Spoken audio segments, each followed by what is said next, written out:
मातृशक्ति भक्तजन हमारे ईश्वरी जी पे पधार चुके हैं, उनका भी बहुत स्वागत, धन्यवाद। बहुत ही सुंदर ये कार्यक्रम स्त्री आर्य समाज के तत्वाधान में रखा है और बहुत सुंदर यज्ञ कि आप सभी लोगों ने मिलकर श्रद्धा से भर करके उसके उपरांत बहुत सुंदर भजनों का रसास्वादन भी किया और अभी बेटी का स्वागत भी किया। अभी ये भजन मैंने आपके समक्ष प्रस्तुत किया। जीवन सुखी बनाना है तो मधुर वचन तू बोला कर, कड़वे बोलना बोला कर। क्योंकि अगर हम जीवन में कड़वा बोलते हैं या किसी की पीठ पीछे निंदा करते हैं तो शब्द भी यात्रा करते हैं। याद रखिए, शब्द क्या करते हैं? यात्रा करते हैं। जिसकी हम पीठ पीछे निंदा या बुराई आलोचना करते हैं, शब्द यात्रा करते करते करते करते उस व्यक्ति के पास अवश्य में पहुंच जाते हैं जिसकी हम निंदा कर रहे होते हैं। और वो व्यक्ति जिसके हृदय में हमारे प्रति अपार श्रद्धा थी, अपार सम्मान था, वो व्यक्ति भी सोचने में विवश हो जाता है, जिसको मैं इतना चाहता था, इतना मानता था, इतना स्नेह करता था, प्रेम करता था, उसकी मेरे प्रति इस तरह की सोच।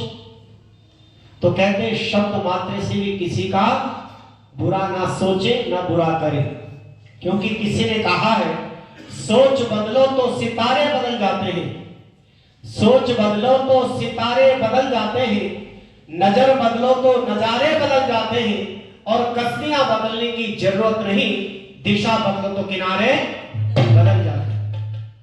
हमारी सोच जब अच्छी होती है, ये पर्व क्या देते हैं? शिक्षा देते हैं, एक उत्साह जगाते हैं, हमें बुराई के रास्ते से बचाते हैं।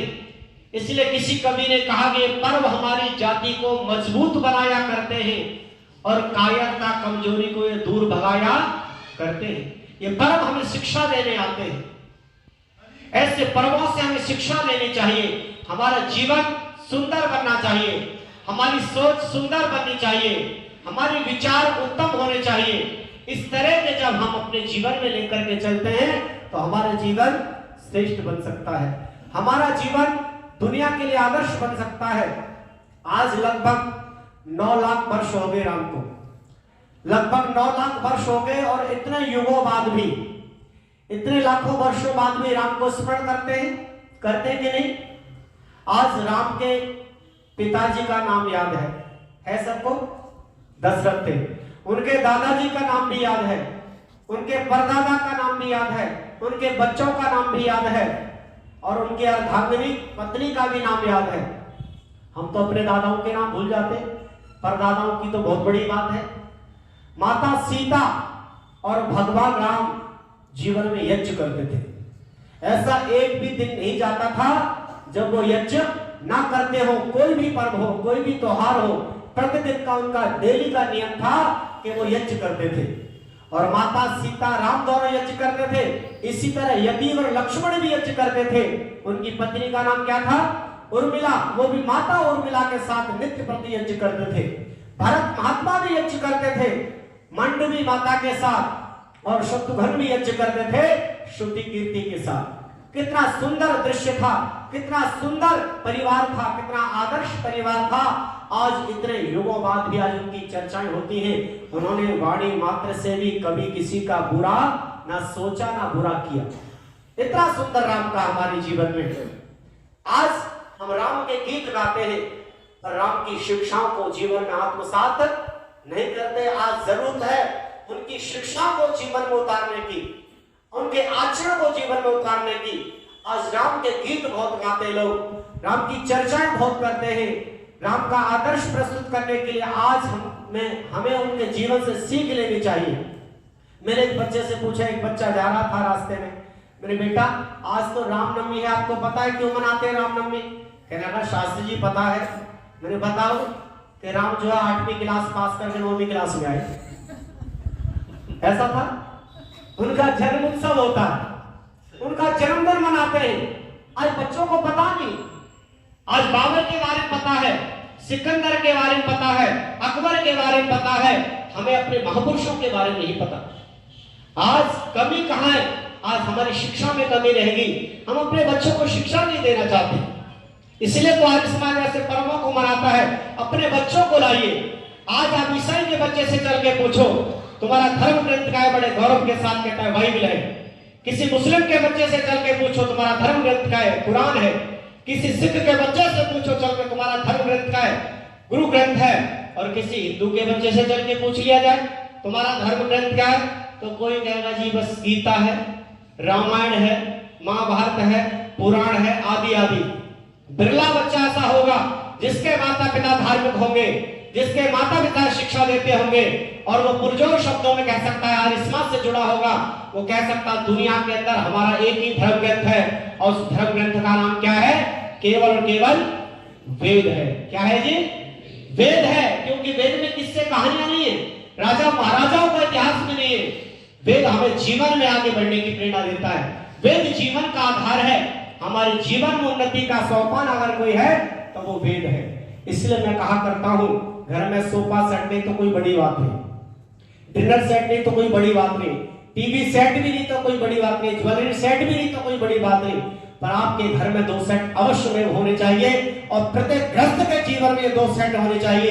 एक हवन कुंड का हमारे घर में सेट होना चाहिए, एक वेद का सेट हमारे घर में होना चाहिए। एक हवन कुंड का सेट हमारे घर में होगा, एक वेद का सेट हमारे घर में होगा, तो फिर हम कभी भी अपसेट नहीं हो सकते। हो सकते हैं अपसेट?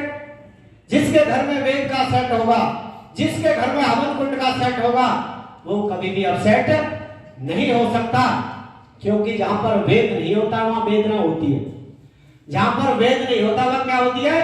वेदना होती है। और जहां वेद होता है वहां संवेदना होती है, वहां प्रेम होता है, समर्पण होता है, अपनापन होता है। इसलिए वेद हमारे जीवन के आधार है। वेद में अलग अलग मंत्र दिए हुए हैं। कौन सा मंत्र कब पढ़ना चाहिए, मकर संक्रांति के मंत्र श्री आचार्य श्री जी ने पढ़े होंगे, आज उनकी आहुतियां दी होगी। इतना सुंदर देश है हमारा, जहाँ पर यज्ञों की परंपरा रही, जहाँ हमारे परिवारों में सत्संग होते थे। आज वो परंपराएं लुप्त होती जा रही है, वो संस्कार की परंपराएं खत्म होती जा रही है। केवल मात्र 1-2 संस्कार रह गया। एक तो नामकरण संस्कार और दूसरा विवाह। अंतिम तो करना ही पड़ता है सबको, क्यों जी? और नामकरण संस्कार का रूप बदल दिया गया। नामकरण संस्कार में लोग कहते शास्त्री जी हवन करना है शुद्धि वाला। कौन सा हवन? शुद्धि वाला हवन करना है। नामकरण का है, बस विवाह तो है ही है। तो कहां हमारे संस्कार जब हमारे घरों में होते तो हमारे बच्चे बड़े संस्कारवान होते। हमारे बच्चे कभी बड़ों का अपमान नहीं करते थे, बड़ों का कभी तिरस्कार नहीं करते थे। इसलिए मैं कहा करता हूं, जीवन के मोड़ पर किसी से अपेक्षा न करनी चाहिए, जीवन में किसी की उपेक्षा नहीं करनी चाहिए, जीवन में किसी की प्रतीक्षा नहीं करनी चाहिए, और करनी चाहिए तो समीक्षा करनी चाहिए। ये जीवन परमात्मा ने दिया है। कभी हमने किसी का बुरा तो नहीं किया, किसी के बारे में बुरा तो नहीं सोचा, किसी को कड़वा शब्द तो नहीं कह दिया। ये शिक्षाएं हमारे जीवन में होनी चाहिए। हमारा जीवन आदर्श बन सकता है, हमारे लोहड़ी का पर्व सार्थक हो सकता है, ये पर्व मनाना हमारा सार्थक हो सकता है।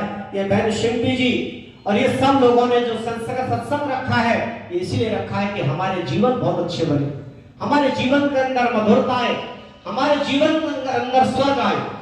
चाहते सभी स्वर्ग नहीं चाहते?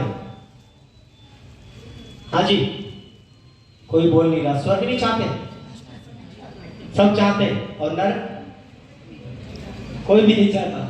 सब स्वर्ग चाहते, नरक कोई भी नहीं चाहता। मैं अगर आपको स्वर्गीय बना दूं तो तैयार है? कितने लोग तैयार है? कोई भी नहीं, डर रहे, स्वर्गीय नहीं बनना चाहते। क्यों जी? स्वर्गीय तो मरने के बाद माना जाता है। ऐसा ही है ना सोचने का तरीका लोगों का। स्वर्गीय तो मरने के बाद लगता है, वो क्या पता हमें स्वर्ग में गया नरक में गया, उसका कोई गारंटी नहीं, कोई पता नहीं। स्वर्ग और नरक की परिभाषा करते हैं महर्षि नारायण, कहते हैं जहां विशेष सुख और विशेष सुख की सामग्री जहां उपस्थित है वहां स्वर्ग है, जहां विशेष दुख और विशेष दुख की सामग्री जहां उपस्थित है वहां नरक है। स्वर्ग नरक तो हमारे घरों में है। इसलिए एक शोक पत्र छपता है, और शोक पत्र में लिखा जाता है हमारे पूज्य पिताजी का स्वर्गवास हो गया है। ऐसे लिखा जाता है, छपता है। अच्छा, स्वर्ग में वास होना अच्छी बात है बुरी बात है? तो फिर वहां पर हर्ष लिखना चाहिए, बड़ी खुशी के साथ, बड़े हर्ष के साथ सूचित किया जाता है हमारे पिताजी का स्वर्गवास हो गया है, पर फिर भी वहां क्या लगते हैं, बड़े दुख के साथ। आर्य समाज हमारे घरों में स्वर्ग लाना चाहता है, हमारी बहन स्त्री आर्य समाज की हमारे घरों में स्वर्ग लाना चाहती है। हमारे घरों के अंदर एक अच्छा व्यवहार हो, हमारे बच्चे अच्छे संस्कार वाले बने, हमारे परिवार आर्य समाज से जुड़े, क्योंकि आर्य समाज बुराइयों से बचाने का एक माध्यम है। आर्य समाज हमें बुरे रास्ते से बचाता है, आर्य समाज हमें अच्छाई के रास्ते पर चलाता है। इसलिए बहुत बड़ा उपकार है महर्षि देव दयानंद का, जिन्होंने हमें आर्य समाज से जोड़ा।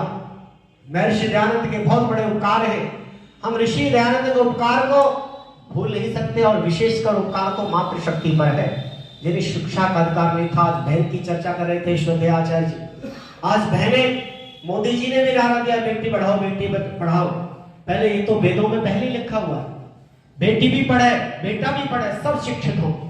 इसलिए महर्षि दयानंद के आने से पहले नारी जाति के साथ इतनी दुर्दशा होती थी, कोई सम्मान नहीं था, कोई शिक्षा नहीं थी, पर शिक्षा का अधिकार दिलाया महर्षिवर देव दयानंद ने।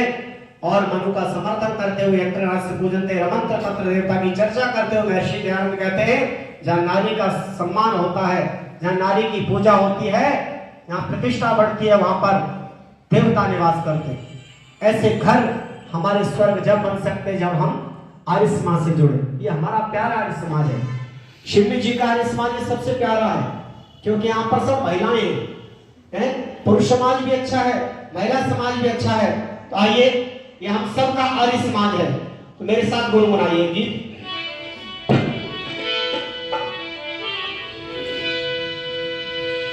हमारा प्यारा आर्य समाज, हमारा प्यारा आर्य समाज, हमारा प्यारा आर्य समाज, हमारा प्यारा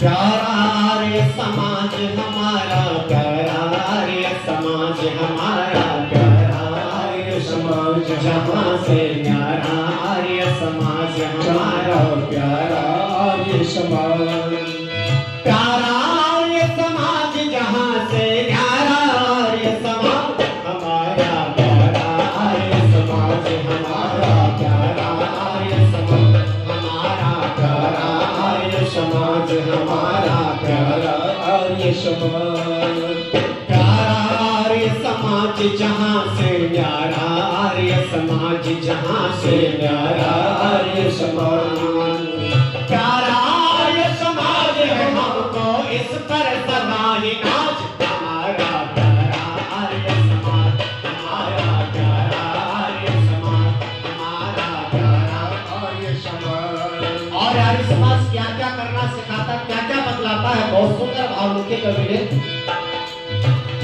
वेद हमको पढ़वाता, यज्ञ हमसे करवाता, वेद हमको पढ़वाता, यज्ञ हमसे करवाता, पिता माता है देवता, देव पूजा सिखलाता, पिता माता है देवता, देव पूजा सिखलाता, सदा शिव सत्य बताता, शिव इंसान बनाता, सदा शिव सत्य बताता, नेक इंसान बनाता, प्रेम का पाठ बढ़ाता, बुराइयां दूर भगाता, ओ प्रेम का पाठ बढ़ाता, बुराइयां दूर भगाता,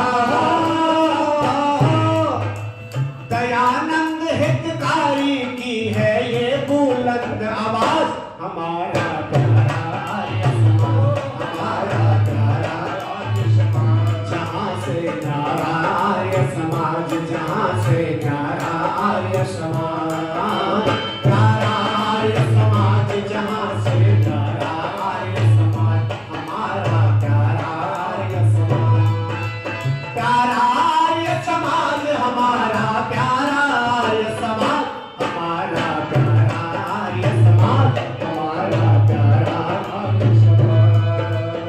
और क्या बतलाता, बहुत सुंदर लिखा है, मालिक एक जगत का, नाम निज ओम है उसका, है मालिक एक जगत का, नाम निज ओम है उसका, बता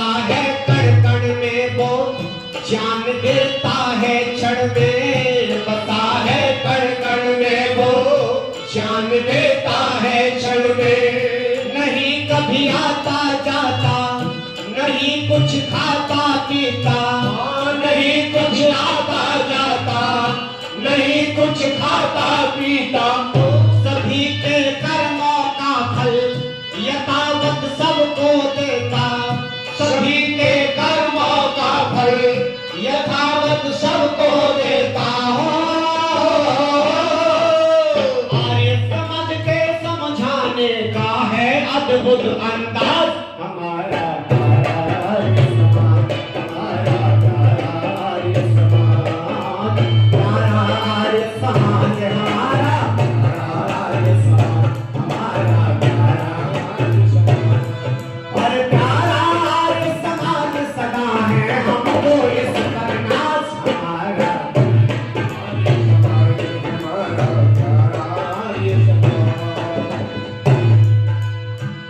पिता है माता है वो, सखा और बंधु है वो, पिता और माता है वो, सखा और बंधु है वो।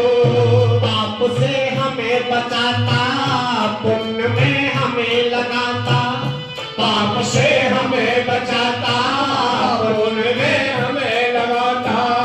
सभी में वही समाया, न कोई है पराया, ओ सभी में वही समाया, न कोई है पराया।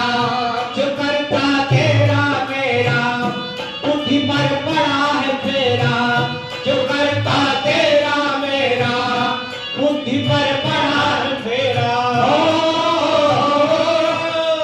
सबको ईश्वर भक्त बनाने का करता शुभ काज हमारा प्यारा आर्य समाज, हमारा प्यारा आर्य समाज।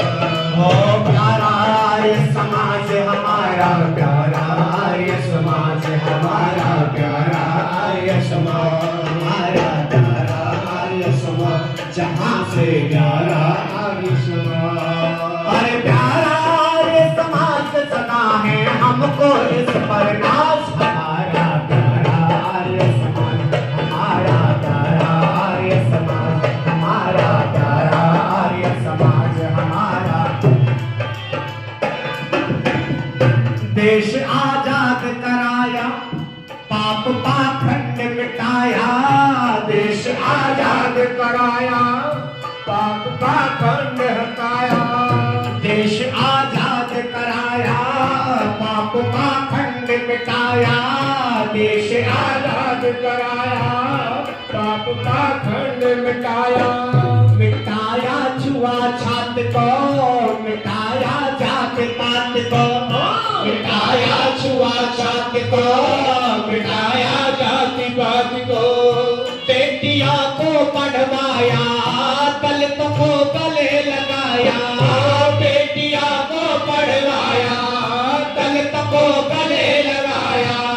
न कोई बड़ा न छोटा, पाठ ये खूब पढ़ाया, न कोई बड़ा न छोटा, पाठ ये खूब पढ़ाया। हो सारे विश्व का रूप जरूरत बना हुआ है आज हमारा प्यारा आर्य समाज, हमारा प्यारा आर्य समाज। अरे प्यारा आर्य समाज, हमारा प्यारा आर्य समाज, हमारा प्यारा आर्य समाज, हमारा प्यारा आर्य समाज। प्यारा आर्य समाज बना है हमको इस पर नाज हमारा प्यारा आर्य समाज, हमारा प्यारा आर्य समाज, जहाँ से प्यारा आर्य समाज, जहाँ से प्यारा आर्य समाज, हमारा प्यारा आर्य समाज, हमारा प्यारा आर्य समाज, हमारा प्यारा आर्य समाज, हमारा प्यारा आर्य समाज।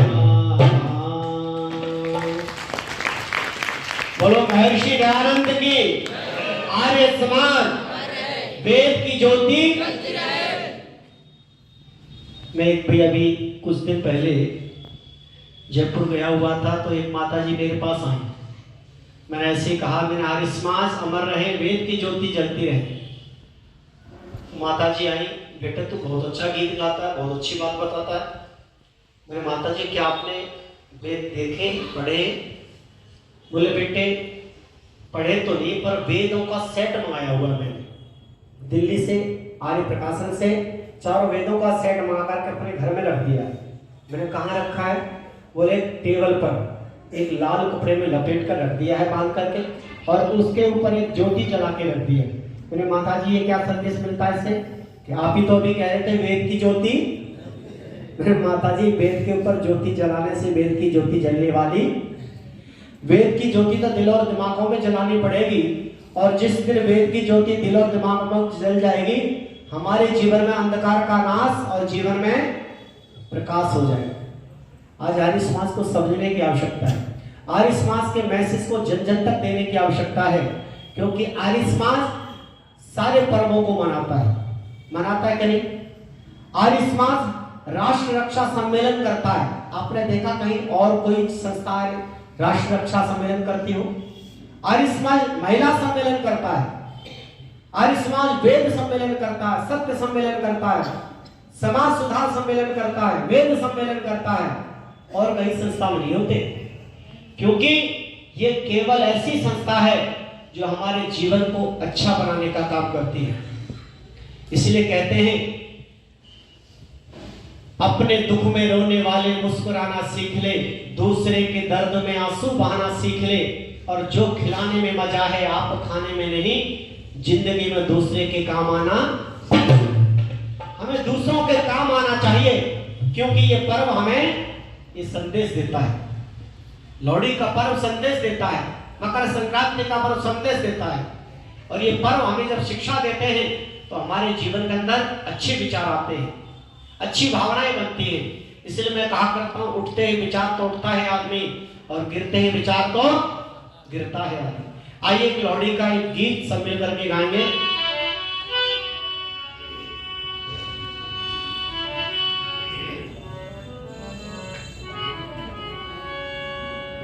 सब बोलेंगे धीरे धीरे।